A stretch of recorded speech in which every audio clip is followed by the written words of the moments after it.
On behalf of the American people, including Muslim communities in all 50 states, I want to extend best wishes to Muslims in America and around the world.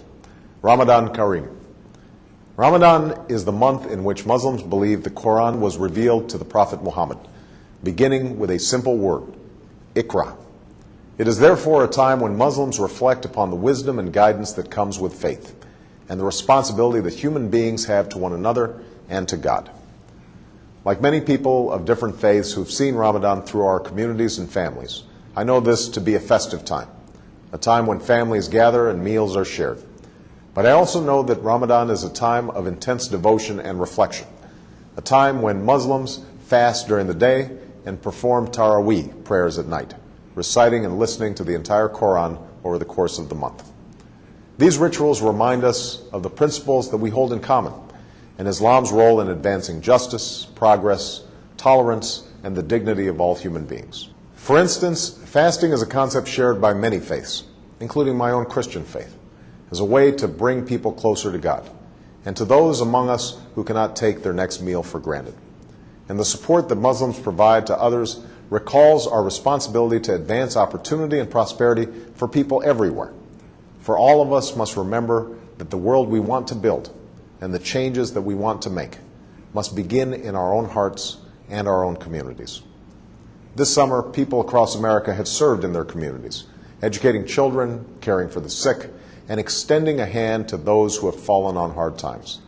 Faith-based organizations, including many Islamic organizations, have been at the forefront in participating in this summer of service. And in these challenging times, this is a spirit of responsibility that we must sustain in the months and years to come. Beyond America's borders, we're also committed to keeping our responsibility to build a world that is more peaceful and secure. That's why we're responsibly ending the war in Iraq. That's why we are isolating violent extremists while empowering the people in places like Afghanistan and Pakistan. And that is why we strongly and actively support a two-state solution that recognizes the rights of Israelis and Palestinians to live in peace and security. That's also why America will always stand for the universal rights of all people to speak their mind, practice their religion, contribute fully to their society, and to have confidence in the rule of law.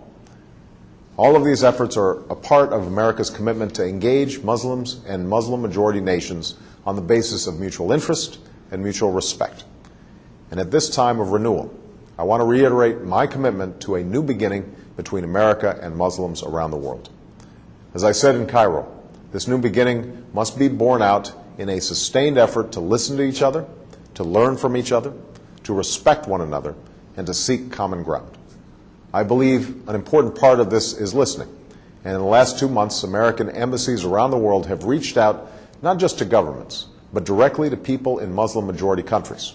And from around the world, we have received an outpouring of feedback about how America can be a partner on behalf of people's aspirations. We have listened.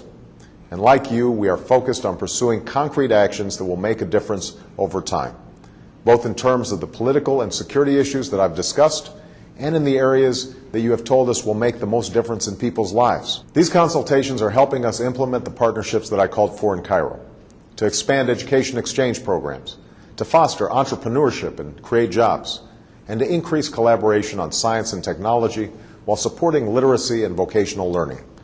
We're also moving forward in partnering with the OIC and the OIC member states to eradicate polio, while working closely with the international community to confront the common health challenges like H1N1, which I know is of particular concern to many Muslims preparing for the Hajj.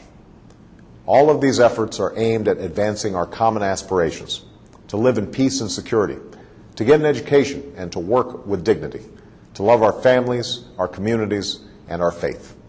It will take time and patient effort.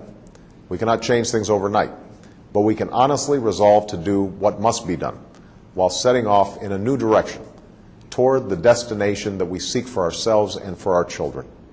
That is the journey that we must travel together. I look forward to continuing this critically important dialogue and turning it into action. And today, I want to wish Muslims across America and around the world a blessed month as you welcome the beginning of Ramadan.